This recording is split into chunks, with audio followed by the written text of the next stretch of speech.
ప్రేక్షకులందరికీ నమస్కారం. ఈరోజు మన స్టూడియోలో ప్రముఖ తంత్ర జ్యోతిష్యులు, జ్యోతిష రత్న, జ్యోతిష సామ్రాట్ రుక్మాన్ గదరావు గారు మనతో ఉన్నారు. గురుగారితో మాట్లాడేద్దాం.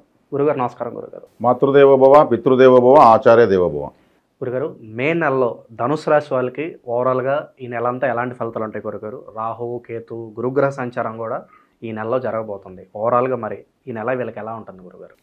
ధనుసు రాశి వాళ్లకు ఒక ప్రత్యేకమైనటువంటి గ్రహస్థితి అని చెప్పొచ్చు. ఎందుకంటే అర్ధాష్టమ శని రావడం ఒక minus, at the same time గురుబలం రావడం ఒక plus, at the same time రాహుబలం రావడం ఒక ప్లస్. 3వ రాహు విపరీత రాజకారకుడు, 7వ గురువు విపరీత రాజకారకుడు. రాహువు సంవత్సరంన్నర ఉంటాడు, గురువు సంవత్సరం ఉంటాడు. ఈ మాసంలో వాళ్ళు మారుతున్నారు. ఈ మాసంలో వీళ్ళకు కొత్త కొత్త విషయాలకు నాంది పలికే అంటే ప్రారంభం జరిగేటువంటి అవకాశాలు ఎక్కువ ఉన్నాయి.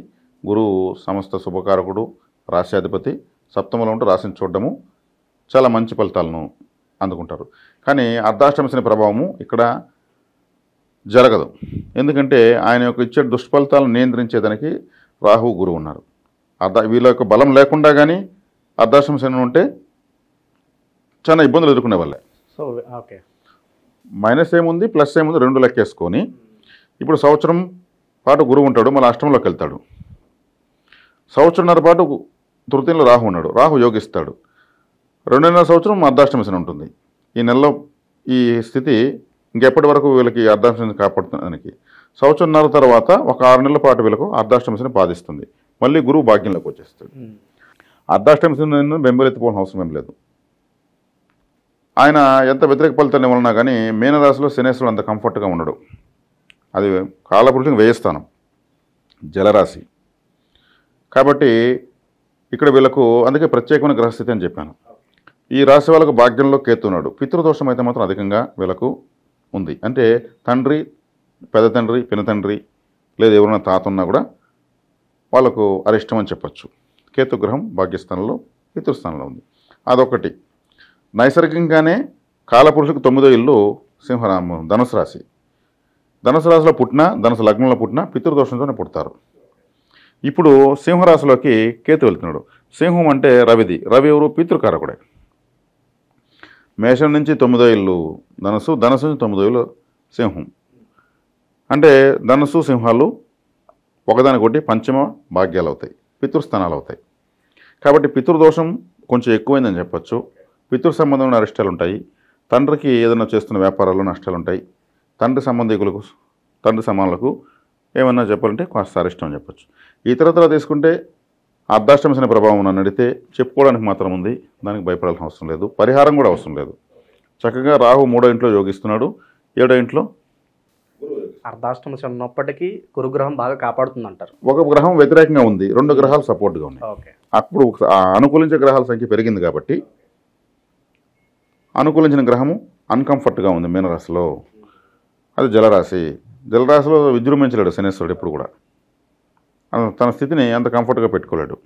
సో దీనివల్ల గురుగారు మరి ఆర్థిక స్థితిగతులు ఎలా ఉండబోతుంది? ఆర్థిక స్థితిగతులు చాలా చక్కగానే ఉంటాయి. ఎందుకంటే ధనకారకుడే గురువు లగ్నాన్ని రాశిని చూడడము, 3వ ఇంటి రాహు ఉండడము, ప్రయత్నం అనే చోట రాహు ఉండడంతో చేసే ప్రయత్నాలన్నీ కూడా వీళ్ళు చాకచక్యంగా చేయగలుగుతారు. కాకపోతే ఇక్కడ ఏంటంటే ఉద్యోగం కోసం ప్రయత్నించేటువంటి విద్యార్థులు ఏదైనా ఫేక్ డాక్యుమెంట్స్ క్రియేట్ చేసి ఉద్యోగాలు కూడా ఏదైనా కూడా అవకాశాలు ఉంది. అంటే సాధించేదానికి రాహు ఏం చేస్తాడంటే తీసిచ్చే తీరుతాడు. నువ్వు ఒరిజినలే పెట్టుకుంటే ఇంకా సంవత్సరం వరకు ఉండాలిరా బాబు, నీకు జీవితంలో ఉద్యోగం రాదు, నువ్వు గమ్మున ఇది పెట్టు, నేను జీవిస్తాను నీకు ఎందుకు. సో ఈ ప్రొసీజర్ ఇంకెంతకాలం ఉండొచ్చు? అంటే ఇలాంటి డాక్యుమెంట్స్ పెట్టుకుని సంవత్సరంన్నర ఉంది ఆ ప్రభావం. సంవత్సరంన్నర వరకు ట్రై. 3వ స్థానం అంటే ప్రయత్నము, 3వ స్థానం అంటే ప్రయత్నము.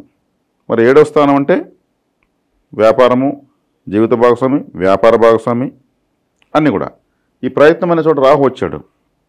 అప్పుడేమవుతుంది, తను ఏదో ఒకటి చేసి ఏదో ఒకటి ఉపాధి చూపించేసి ఒరిజినల్ ఉన్న వాళ్ళు ఒరిజినల్ పెట్టుకుంటే ఓకే, లేని వాళ్ళు కూడా ఉద్యోగం కొట్టాలంటే ఈ దారిలో 3వ స్థానంలో రాహు ఉంటే ఇలాంటి జరుగుతాయి. సో ఈ సంవత్సరంన్నర వరకు అనుకూలంగా ఉందంటారు కదా, తర్వాత ఇలాంటి పనులు ఏమన్నా చేస్తే అంత అనుకూలంగా ఉండదు? ఇవి బయటపడచ్చు. ఈ రోజు చేసినవి ఆ రోజు బయటపడతాయి. తర్వాత ఇప్పుడు చేసినవి అప్పుడు బయటపడతాయి. అప్పుడు బయటపడినప్పుడు ఏమవుతుంది, వాళ్ళు ఐడెంటిఫై చేసి బయట పంపిస్తారు. అది తప్పదు. ఫైన్ అంటే బయటపడక మాత్రం ఇచ్చిన డాక్యుమెంట్స్ ఫేక్ అని వాళ్ళు తెలుసుదని 2 సంవత్సరాలు పడుతుంది. ఎందుకంటే గురుగ్రహం 8లోకి పోతాడు, అష్టమంలోకి, రాహువు ద్వితీయంలోకి వస్తాడు. అప్పుడు లోపుగా తప్పదు. కానీ ఈ సంవత్సరం అయితే ఏదో ఒకటి చేసుకుంటారు. తీసుకుంటారు. ఇక శుభకార్యాల పరిస్థితి శుభకార్యాలు చక్కగా జరుగుతాయండి. ఎందుకంటే 7వ స్థానంలో గురువు ఉండడమే కారణం. గురువు అంటే సమాజం, గురువు అంటే 7వ స్థానం అంటే సమాజము, 7వ స్థానం అంటే వ్యాపారానికి వినియోగదారులు, 7వ స్థానం అంటే ఒక ఫంక్షను, ఒక స్టేజు, ఇవన్నీ అక్కడ గురువు ఉన్నాడు కాబట్టి, వివాహం అనేది కూడా ఒక ఫంక్షనే కాబట్టి వివాహాది శుభ కార్యక్రమాలు జరగడానికి విశేషమైన బలం అయితే ఖచ్చితంగా ఉంది. రాశ్యాధిపతి 7లో ఉండి తను రాశిని చూడటం వల్ల. ఒక కేతు అనేవాడు భాగ్యస్థానంలో ఉంటూ పితృ స్థానంలో ఉంటూ అరిష్టప్రదంగా ఉన్నాడు. దానికి వీళ్ళు పితృ అరిష్టం అంటే మనకు తెలిసిందే, ఇంకా ఒక ఏజ్ అయిన తర్వాత అది జరగాల్సిందే. లేదంటే తండ్రికి వ్యాపారంలో కష్టాలు నష్టాలు రావడము, తండ్రి అనవసరంగా అప్పులు కావడము, అనుకుని అంచనాలు తారుమారు కావడం లాంటివి జరుగుతాయి. ఇక ఆరోగ్యపరంగా ఎలా ఉండబోతుంది? ఆరోగ్యపరంగా కూడా బాగుంది. ఎందుకంటే దీనికి కూడా కారకుడు గురువు శుభచూపు ఉండడం వల్లనే వీళ్ళకు దేహపీడ దేహ అనారోగ్యం అయితే లేదు. 4వ ఇంట్లో శని ఏదైనా మన అర్ధాష్టమ శనితో ప్రభావంతో ఉన్నా తాను వీళ్ళకేదో నష్టం చేసేంత స్థాయిలో అయితే ప్రభావం చూపించడు. దానికి భయపడాల్సిన అవసరం లేదు, దానికి పరిహారం కూడా అవసరం లేదు. సో అర్ధాష్టమ శని అంటే కొంతమంది వ్యాపారాలు కొత్త పెట్టుబడులు పెట్టడానికి కాస్త భయపడుతూ ఉంటారు కదా, మరి వీళ్ళు ఈ టైంలో ఎలాంటి వ్యాపారాలు పెట్టవచ్చు అంటారు గురుగారు? ఎలాంటి వ్యాపారాలు అని అంటే, ఇప్పుడు గురువు శని ఎక్కడున్నాడు అర్ధాష్టమ శనిలో, జల సంబంధమైనవి వ్యవసాయపరమైనటువంటివి, వ్యవసాయపరంగా పెడితే లాస్ వస్తుంది, నష్టాలు ఉంటాయి. ఇంకా ధాన్యాలు వ్యాపారాలు చేసే వాళ్ళకు నష్టాలు వస్తాయి. అంటే వ్యవసాయ సంబంధమైనటువంటి పంటలు, వ్యవసాయము, వ్యవసాయ ఉత్పత్తులు. వ్యవసాయ ఉత్పత్తులు అంటే ఏమున్నాయి? పరికరాలు, అలాంటి స్పేర్ పార్ట్స్ షాపులు కూడా పెట్టుకున్నారు. కూడా వ్యవసాయ అనుబంధమైనటువంటి ఎరువుల షాపులు, పెస్టిసైడ్స్, తర్వాత వచ్చేక్కడికి ఈ పరికరాలు ఉంటాయి, ట్రాక్టర్ స్పేర్ పార్ట్స్, ఇటువంటి వాళ్ళందరికీ కూడా అంత అనుకూలంగా ఉండదు. అక్కడ శని యొక్క ఆటంకాలు వాళ్ళు చెవి చూస్తారు. మిగిలిన వాళ్ళకంతా బాగుంది. ఇక ఉద్యోగుల విషయానికి వస్తే కంపెనీ మారాలి అనే ఆలోచనలు అయితే ఉంటూ ఉంటారు కొంతమంది, బట్ మారితే బాగుంటుందా లేదా అని అనుకుంటూ ఉంటారు. వాళ్ళకి ఎలా ఉండబోతుంది గురు? కంపెనీ మారాలనుకున్నవాడు మారచ్చండి. రాహు ఈజీగా మారుస్తాడు. ఆడేదన్నా మంచి అట్లు కూడా అడ్జస్ట్మెంట్లు ఉంటే కూడా నేను చెప్పాను కదా, చేస్తాడు. ఇక సొంత ఇంటి కళ నెరవేరడానికి ఎంతవరకు ఛాన్సెస్ కనిపిస్తున్నాయి గురు?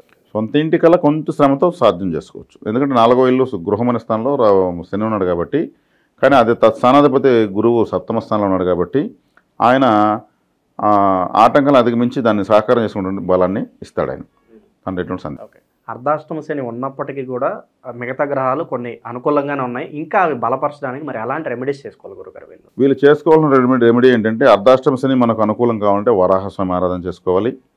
భాగ్యస్థానంలో కేతు గ్రహముకి ఎక్కువగా సూర్య నమస్కారాలు చేసుకోవాలి, సూర్యుడికి అర్ఘ్యం ఇవ్వాలి. వీలైతే హారతి ఫలంలో కర్పూర హారతి ప్రతిరోజు సూర్యునికి ఇవ్వడం చాలా మంచిది.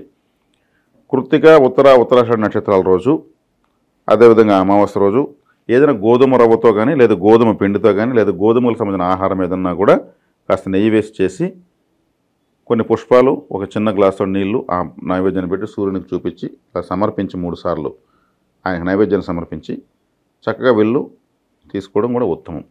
ఎందుకంటే సూర్యోపాసన వల్ల 9వ స్థానం బలపడుతుంది, పితృకారకుడు కాబట్టి. ఖచ్చితంగా వీళ్ళు చేసుకుంటే ఇది కూడా వీళ్ళకు తాకడం ఉండదు. విశేషంగా ఏమైనా దానాలు కూడా ఏమైనా చేసుకోవచ్చు అంటారా వీళ్ళు?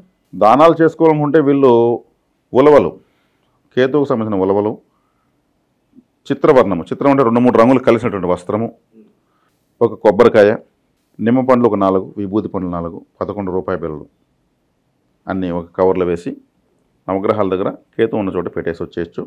లేదంటే ఎవరైనా స్వీకరిస్తే పంతులకు ఇవ్వచ్చు, లేదంటే ఎవరైనా భిక్షకాలకు కూడా ఇవ్వచ్చు. ఎవరో ఒకరు స్వీకరించాలి, దాన్ని తీసుకోవాలి చేతులతో. ఆడ పెట్టేయంటే కూడా అది పరిహారం కింద కదా, చేతితో తీసుకోవాలి. కాబట్టి కొంతమంది భయపడతారు, మీ కర్మను మాకు ఇస్తున్నారు అంటారు. భిక్షగాళ్ళు లాంటి వాళ్ళు తీసుకునేస్తారు, ఆ డబ్బులు ఖర్చు పెట్టుకుంటారు, కొబ్బరికాయ తినేస్తారు, అది బట్ట ఏదో ఉపయోగించుకుంటారు. లేదా నవగ్రహాల కాడ పెట్టేస్తే దాన్ని ఆ ఆలయ పురోహితులు తీసుకొని దానిలో ఏముందో చూసి దాన్ని ఏం చేసుకుంటారు. అలా చేసుకోవచ్చు. మే నెలలో ధనుసు రాశి వాళ్ళందరికీ కూడా ఏ విధంగా ఉండబోతుందో చాలా బాగా వివరించారు గురుగారు. ధన్యవాదాలు. ధన్యవాదాలు.